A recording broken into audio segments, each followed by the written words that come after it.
Hallo und willkommen bei der Firma Graf in Hamburg. Heute stellen wir euch eine unserer Diagnosen vor mit einem Fallbeispiel aus einem BMW X1 2 Liter Diesel aus 2010 mit knapp 150.000 Kilometern.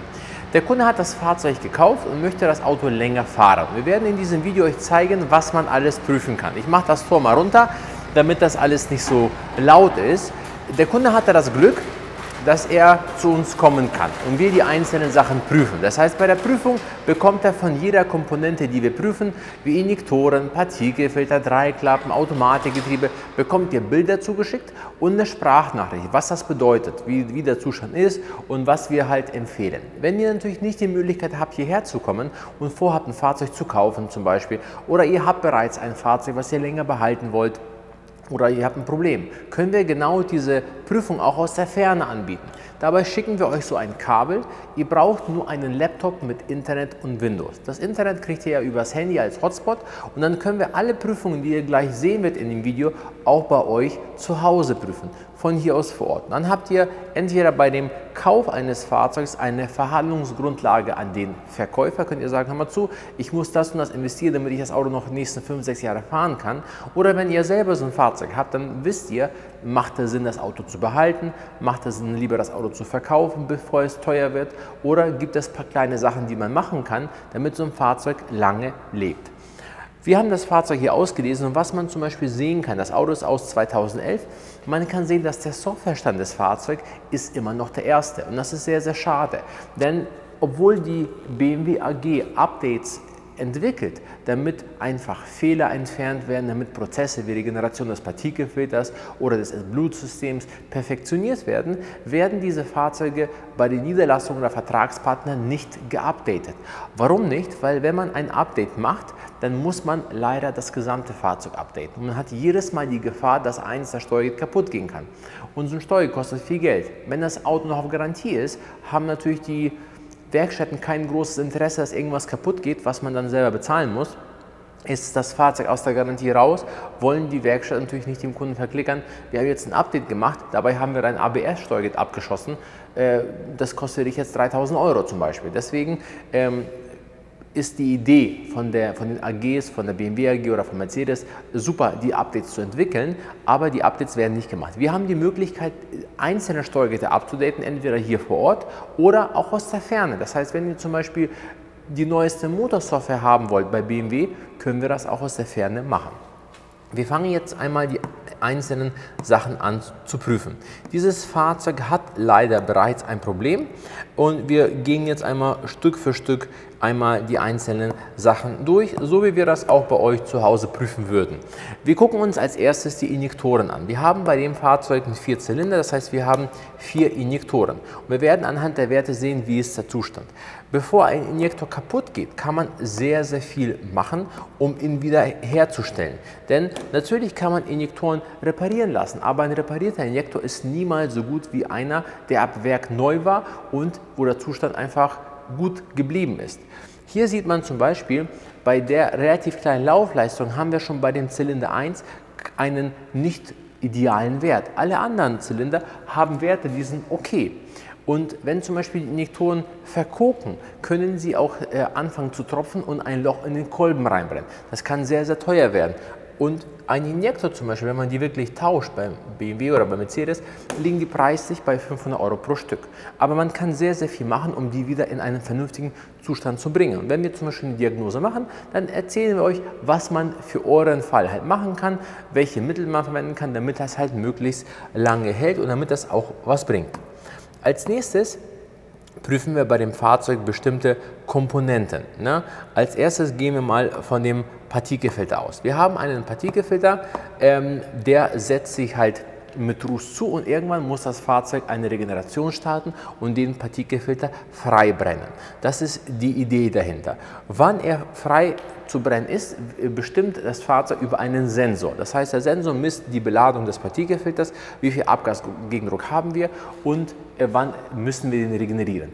Aber wenn so ein Sensor wie in dem Fall 12 Jahre alt ist, dann kann er natürlich nach 12 Jahren auch kaputt gehen, weil der Sensor, der misst immer den Abgasgegendruck und der ist natürlich rußhaltig. sich. Und dieses Rußhaltige kann natürlich dafür sorgen, dass er irgendwann halt dicht ist und uns falsche Werte liefert. Wenn er uns falsche Werte liefert, dann liefert er auch falsche Werte dem Auto und dann kommt das Auto niemals auf die Idee, eine Regeneration zu machen. Er wird immer voller und voller und voller und der Turbo hat immer mehr Gegendruck und irgendwann geht der Turbo kaputt. Und dann kann bei einem defekten Turbo auch die ganzen sozusagen Späne, kann auch in den Motor angesaugt werden. Das sind alle Sachen, die man vermeiden kann. Ihr seht, die Drehzahl erhöht sich. Wir hören, das Auto ist laut. So würde das auch bei euch zu Hause sein. Und wir sehen hier zum Beispiel die Werte, die wir euch als Foto zuschicken würden. Aber die Werte an sich ist nicht das Allerwichtigste. Wichtig ist, dass man die Werte halt richtig interpretiert. Deswegen gucken wir uns auch zum Beispiel an, wann das Fahrzeug das letzte Mal regeneriert hat. Es ist halt auch sehr wichtig, dass man bei manchen Fahrzeugen kann man zum Beispiel die Rußmasse sehen, bei manchen Fahrzeugen kann man sehen, ob diese Werte überhaupt authentisch sind im Vergleich zur letzten Regeneration, ob die überhaupt erfolgreich war. Und diese ganzen Sachen sind halt wichtig, damit man weiß, wie ist halt der Zustand des gesamten Fahrzeugs. Zum Beispiel, das Auto hat vor 280 Kilometern versucht zu regenerieren, aber nicht erfolgreich regeneriert. Das heißt, irgendwas hat ihn gestört, um die Regeneration halt durchzuführen. Wir werden jetzt einmal weiter prüfen und schauen, wie ist der weitere Zustand des Ganzen. Als erstes prüfen wir mal bei dem Fahrzeug die Versottung der Ansaugkanäle. Und zwar, es ist halt so, wir haben bei einigen Fahrzeugen haben wir Dreiklappen. In dem Fall haben wir keine, weil es ist ein Vierzylinder ohne Dreiklappen. Aber bei den meisten Fahrzeugen haben wir Dreiklappen, die sehen so aus. Die sitzen in der Ansaugbrücke. Kannst du einmal so ein bisschen filmen, dass man den Ruß auch sieht. Und man sieht zum Beispiel, diese Dreiklappen verrußen, weil die bewegen sich permanent hin und her. Und wenn da Ruß ist, dann irgendwann können die nicht richtig schließen. Und so eine Dreiklappe ist halt sehr wichtig für eine erfolgreiche Regeneration. Wo kommt dieser ganze Ruß überhaupt her? Der Ruß kommt her durch die AGR, durch die Abgasrückführung. Das heißt, der Motor läuft mit Luft, Abgasen und Kraftstoff. Und die Abgase werden dem Motor permanent zugeführt und die bleiben hängen. Die bleiben hängen zum Beispiel bei den Dreiklappen und sorgen dafür, dass die irgendwann klemmen. Aber nicht nur die Dreiklappen sind ein Problem, sondern dadurch, dass dieser ganze Schmodder irgendwo hängen bleibt, haben wir am Ende weniger Luftvolumen in dem Motor und dadurch läuft der Motor an sich zu fett. Und das ist das, was wir prüfen. Das heißt, bei Fahrzeugen, wo die Dreiklappen haben, prüfen wir natürlich auch die Dreiklappen. Ihr bekommt das als Bild und was das bedeutet. Und bei Fahrzeugen, die keine haben, prüfen wir natürlich zusätzlich zu den Dreiklappen natürlich auch die Versottung der Ansaugkanäle. Dass wir einmal schauen, wie weit sind die Ansaugkanäle, wo die Ventile sind, versottet. Und ihr seht zum Beispiel, ihr hört, die Drehzahl geht hoch, so würde es auch bei euch zu Hause genauso sein. Das heißt, wir prüfen das bei verschiedenen Drehzahlbereichen und haben dann Ist- und Soll-Werte. Und dann sieht man, wie ist sozusagen die Versottung des Motors. In dem Fall sehen wir zum Beispiel, wir haben Maximalwerte 30 bis minus 30 und wir haben jetzt die Werte bei den verschiedenen Drehzahlen. Aber das ist noch nicht alles. Wir gucken auch natürlich, wie sind die Werte bei der berechneten Luftmasse. Das muss man halt auch im Verhältnis setzen, weil zum Beispiel das Fahrzeug hat in dem Fall ein AGR-Bypass-Ventil oder eine AGR-Bypass-Klappe. Und zwar, das System funktioniert so, bis der Motor warm ist, bis er eine 50 Grad Kühltemperatur erreicht hat, ist die Bypass-Klappe offen. Das heißt, die Abgase werden dem Motor halt zugeführt und die sorgen dafür, dass er relativ schnell warm wird. Wenn natürlich das Problem da ist, dass er halt nicht richtig oder zu schnell warm wird oder die Klappe halt permanent offen ist, dann zeigt er uns falsche Werte des Partikelfilters an und er zeigt uns auch falsche Werte der Versottung an. So sieht zum Beispiel der AGR-Kühler aus, das ist der Kühler selber, das ist die Bypass-Klappe, hier sieht man die und die schaltet um, ob sozusagen die Abgase durch den Kühler gehen, ne, und gekühlt werden oder, das kann man hier am besten sehen, oder die gehen sozusagen direkt durch die Bypassklappe sozusagen in den Motor rein, um den warm zu machen. Wenn natürlich die Klappe permanent offen ist, wo sie nicht offen sein sollte, dann haben wir natürlich ein anderes Volumen als das Auto das haben will. Deswegen muss man diese einzelnen Sachen auch richtig prüfen und gucken, ob zum Beispiel diese Bypass-Klappe sich halt ansteuern lässt, wie zum Beispiel bei diesem Fahrzeug. Da müsstet ihr einmal zum Beispiel zum Auto gehen und gucken, ob die Klappe aktiviert oder ob die sich bewegt oder sich nicht bewegt. Bei den anderen Fahrzeugen wird das elektronisch geprüft. Das heißt, man muss sicherstellen, dass die AGR-Bypass-Klappe richtig arbeitet. Denn wenn die jetzt zum Beispiel verkokt ist, verkokt durch diesen Ruß, was wir da gesehen haben, dann schafft es zum Beispiel diese Unterdruckdose und das Unterdruckventil mit dem Schlauch, schafft es nicht, die auf- und zuzumachen. Das ist dann halt ein Problem, weil dann laufen die ganzen Abgase permanent in den Motor, auch ab einer Temperatur, wo die normalerweise nicht in den Motor laufen sollten. Und diese ganzen Sachen sind halt sehr wichtig, denn nicht nur die Werte, die man sich angeschaut hat, ist das, was zählt, sondern dass man diese Werte im Verhältnis setzt. Wenn zum Beispiel die AGR-Bypass-Klappe nicht richtig arbeitet, dann sind die Werte des Partikelfilters auch nicht echt. Auch die Versottung der sozusagen Ansaugkanäle ist auch nicht echt. Das heißt, wir haben zwar Werte, aber man muss die Werte nicht einfach nur ablesen, sondern man muss auch die Werte im Verhältnis mit den anderen Sachen sozusagen zusammensetzen. Das ist das, was die Erfahrung halt, wo die eine Rolle spielt, weil wir haben das täglich, diese ganzen Sachen, und damit man einfach die richtige Maßnahme trifft, damit so ein Fahrzeug möglichst lange hält. Als nächstes werden wir bei dem Fahrzeug jetzt einmal schauen, in welchem Zustand ist jetzt das Automatikgetriebe? Wie ist dort der Zustand? Und da gehen wir gleich gemeinsam darauf ein, welche Maßnahmen es für das Automatikgetriebe gibt und welche Möglichkeiten es gibt, damit das Automatikgetriebe möglichst lange lebt. Wir werden mit euch besprechen, welche möglichen Maßnahmen es gibt, um das Automatikgetriebe am Leben zu erhalten, und ich erkläre, dass ein Ölwechsel und eine Getriebespülung nicht die richtige Maßnahme für dieses Fahrzeug ist. Trotz des relativ jungen Alters und trotz der relativ kleinen Laufleistung ist das hier nicht die richtige Maßnahme. Egal welche Maßnahme man trifft, sollte man darauf achten, dass man originale Teile verwendet. Denn Öl ist eine sehr, sehr wichtige Sache. Denn das Öl, was im Getriebe drin ist, bleibt nicht 10.000 oder 15.000 Kilometer im Getriebe, sondern sehr lange. Deswegen verwenden wir auch zum Beispiel nur originale Teile. Wir haben keine großen Rabatte für die ganzen ZF-Öle oder die Mercedes-Öle, aber man ist auf der sicheren Seite. Zum Beispiel ein 8 HP-Öl, ein 6 HP-Öl. Für die Mercedes haben wir die ganzen Mercedes-Öle, weil man einfach kein Risiko eingehen möchte.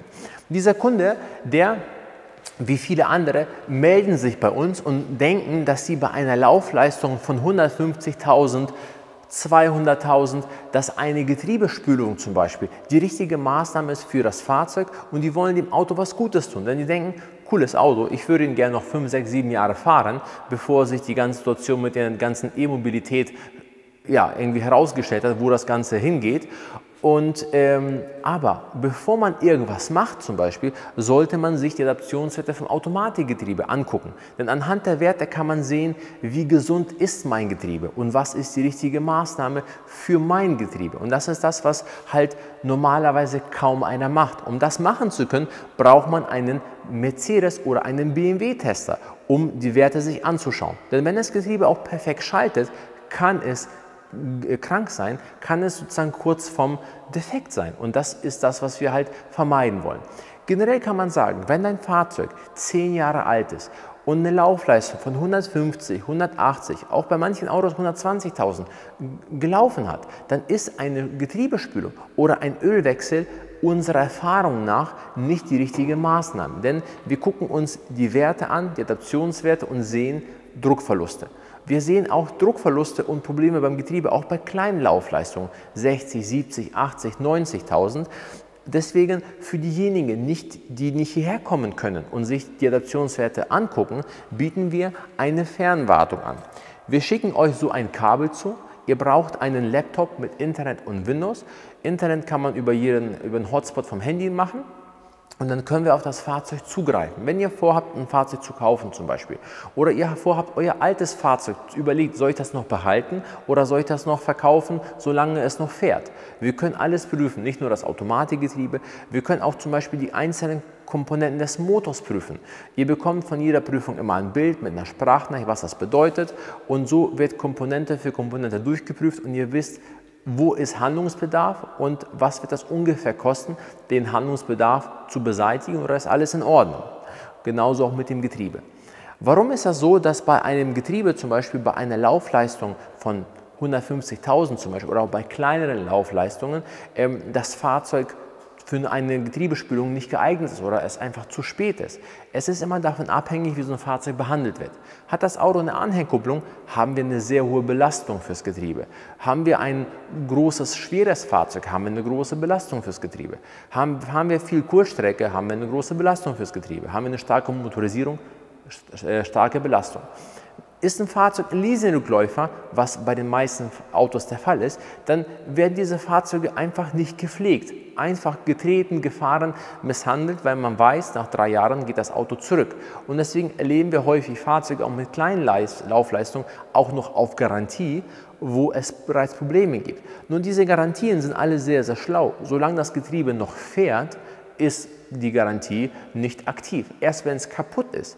Aber kaputt geht es erst dann, wenn ihr das Getriebe oder wenn die Garantie vorbei ist. Oder auch Schaltprobleme übernimmt eine Garantie nicht. Was heißen diese Adaptionswerte? Was sagen die uns? Die Adaptionswerte, die wir halt sehen, wir sehen einmal Kupplungsfülldrücke und Schnellhilfezeiten.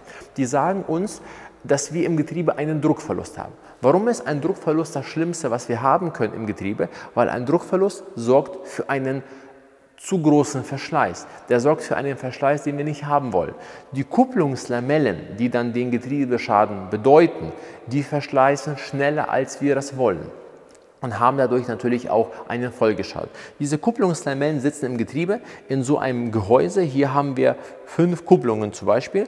Die bestehen aus einer Lamellenkupplung und einem Gegenstück und die werden sozusagen von dem Öl zusammengedrückt durch einen Öldruck. Haben wir irgendwo einen Druckverlust, dann haben wir das Problem, dass wir nicht genug Öldruck haben, um die Lamellen zusammenzudrücken und dadurch schleifen die einander und irgendwann ist diese Beschichtung halt weg. Das Problem ist, was noch dazu kommt, dass diese Beschichtung halt nicht magnetisch ist, das heißt, die schwimmt im Öl und die sorgt für Folgeschäden. Zu denen kommen wir gleich. Wo kann zum Beispiel so ein Druckverlust passieren oder warum? Warum? Weil zum Beispiel das Öl irgendwann seine Eigenschaften verloren hat und wir haben zu hohe Temperaturen im Getriebe und die schädigen Gummikomponenten des Getriebes. Dadurch haben wir zum Beispiel den Druckverlust durch Gummibeschädigung oder durch Alter, weil so ein Getriebe zum Beispiel 10, 12 Jahre alt ist. Gummi ist nicht Teflon, das ist irgendwann halt verschlissen. Eine Möglichkeit des Druckverlustes ist zum Beispiel, sind die Dichtungen zwischen dem Getriebe und der Mechatronik. Hier haben wir Dichtungen, denn die Mechatronik verteilt den Öldruck an die richtige Position. Das Öl geht hier rein oder hier rein oder hier rein oder hier rein. Das verteilt das alles. Haben wir sozusagen die Kontaktfläche, einen Druckverlust dort, dann haben wir dort das Problem. Und das ist auch sozusagen das schwächste Glied. Das heißt, dort geht der Druckverlust meistens los. Ne? Eine weitere Möglichkeit ist die Mechatronik selber. Hier haben wir verschiedene Möglichkeiten des Druckverlustes, verschiedene Ursachen. Eine Möglichkeit ist zum Beispiel die Dichtung zwischen den beiden Mechatronikhälften, so sehen die aus, haben wir so eine Dichtplatte. So kann man sich die einmal vorstellen. Und diese Dichtplatte hat eine Gummibeschichtung. Hier sieht man, diese Gummibeschichtung ist kaputt. Kaputt geht sie dadurch, natürlich wie schon gesagt, durch hohe Temperaturen, durch eine schlechte Schmierwirkung und dann haben wir hier einen Druckverlust. Was ich gesagt hatte, dass dieser Verschleiß, dieser Lamellenverschleiß dafür sorgt, dass wir Folgeschäden haben, das kann man in der Mechatronik zum Beispiel sich am besten vorstellen. Denn dieser Lamellenabrieb, der ist nicht magnetisch, der schwimmt im Öl und der bleibt in der Mechatronik hängen, in diesen ganzen sozusagen Bereichen. Und sorgt dafür, dass zum Beispiel diese Kolben, die sich in der Mechatronik in einer Minute 1000-mal bewegen, dass die zum Beispiel kaputt gehen und verschleißen, so wie wir hier zum Beispiel sehen. Ihr seht wahrscheinlich, hier haben wir einfach einen Verschleiß. Und das Problem ist dadurch, wir haben einen Kompressionsverlust. Einen Kompressionsverlust zwischen Gehäuse und Kolben, wie beim Motor. Wenn die Kolbenringe nicht mehr in Ordnung sind, dann haben wir hier einen Kompressionsverlust. Das ist auch eine Möglichkeit des Druckverlustes. Nur, wenn zum Beispiel die Gummidichtungen kaputt sind, das ist noch bezahlbar, es ist noch im Rahmen. Dann tauscht man die Dichtungen, spült das Getriebe, super. Wenn zum Beispiel die Dichtplatte beschädigt ist, tauscht die Dichtplatte, spült Getriebe, tauscht die Dichtung, in Ordnung. Wenn aber wir hier einen metallischen Verschleiß haben, So eine Mechatronik kostet 2.500 Euro, nur die Teile. Und momentan sind die zum Beispiel noch nicht mal zu bekommen, sind nicht lieferbar. So. Wir haben bei manchen Fahrzeugen die Möglichkeit, diese Mechatronik instand zu setzen. Wir werden gemeinsam in dem Ende des Videos die Mechatronik gemeinsam auf Kompression prüfen und zeigen, wie wir die Mechatronik instand setzen. Wir reparieren die bei manchen Autos. Bei manchen kann man die nicht reparieren. Da muss man eine neue nehmen. Denn wenn man diesen Druckverlust nicht beseitigt, wird das Getriebe in jedem Fall kaputt gehen. Deswegen muss man schauen, dass man die richtige Maßnahme trifft, weil wir haben leider oft Kunden, die uns anrufen, aus Österreich, Schweiz, aus Süddeutschland, überall. Die dachten, die tun dem Getriebe was Gutes, die haben 1.000 Euro für eine Getriebespülung investiert, aber das Getriebe schaltet danach schlechter. Natürlich schaltet es schlechter, wenn man die falsche Maßnahme gewählt hat für ein Getriebe, wenn man sich nicht die Adaptionswerte angeguckt hat, wenn man vielleicht nicht eine originale Ölwanne inklusive Filter verwendet hat, wenn man mit Chemie gespült hat. Die Chemie greift Gummikomponenten an dem Getriebe, wenn man mit externem Druck gespült hat, die Gummikomponenten zum Beispiel der Mechatronik beschädigt. Diese ganzen Sachen muss man hinterfragen. Dann braucht man sich nicht wundern, wenn man Geld bezahlt hat und das Getriebe schaltet schlechter. Deswegen versuchen wir mit diesen Videos euch so ein bisschen zu sensibilisieren, damit man weiß, was man tun sollte, was man nachfragen soll, welche Maßnahmen es gibt, um einfach die richtige Entscheidung und die richtige Maßnahme für euer Fahrzeug zu treffen, weil solche Fahrzeuge sterben aus, die wird es nicht mehr geben und mehr Menschen wollen diese Fahrzeuge länger behalten und wir wollen da auch behilflich sein, dass ihr das auch könnt. Ihr müsst nicht alle hierher kommen, ihr könnt auch jemanden in der Nähe finden, der das euch machen kann, aber wichtig ist einfach die richtige Maßnahme zu treffen. Wenn ihr Freunde, Bekannte habt, die BMW fahren, Mercedes fahren und länger was von dem Fahrzeug haben wollen, teilt das Video, hinterlasst ein Abo auf den Kanal, liked das Video, kommentiert, wenn ihr Erfahrung habt, damit einfach das Video besser geteilt wird. Vielen Dank und bis zum nächsten Mal. Die bei Ihnen die Teile kaufen und weil es gab sehr, sehr viele Probleme. Und deswegen muss man immer so ein bisschen die richtigen Sachen tun, damit man nicht irgendwann doppelt bezahlt. Weil wir haben oft Kunden, die haben für eine Getriebespülung 1.000 Euro bezahlt, Getriebe schaltet sehr schlecht und die müssen jetzt nochmal investieren. Hätten sie lieber gleich das Richtige getan, hätten sie sich 1.000 Euro sparen können. Ne? Und das ist immer so ein bisschen die Problematik. Auch großes Problem ist das Getriebesteuergerät. Das Getriebesteuergerät schwimmt im Öl. Das gibt es nicht separat bei BMW, sondern man muss das mit der Mechatronik kaufen. Das Steuergerät hat bestimmte Sensoren und wenn zum Beispiel das Öl einen hohen Wasseranteil hat oder zum Beispiel eine schlechte Schmierwirkung, dadurch haben wir zu hohe Temperaturen des Öls, weil es schmiert nicht mehr richtig, dann geht dieser Steuergerät kaputt. Und dann müsst ihr die ganze Mechatronik tauschen. Liegt man preislich bei 2.500 Euro aufwärts. Ein gebrauchtes kann man nicht verwenden, weil dort ist die Wegfahrsperre verbaut bei BMW. Wir können die zwar anpassen und so weiter, aber wenn ihr ein gebrauchtes kauft, wisst ihr auch nicht, vielleicht ist es auch kaputt. Ihr trägt das Risiko für ein gebrauchtes Steuergerät.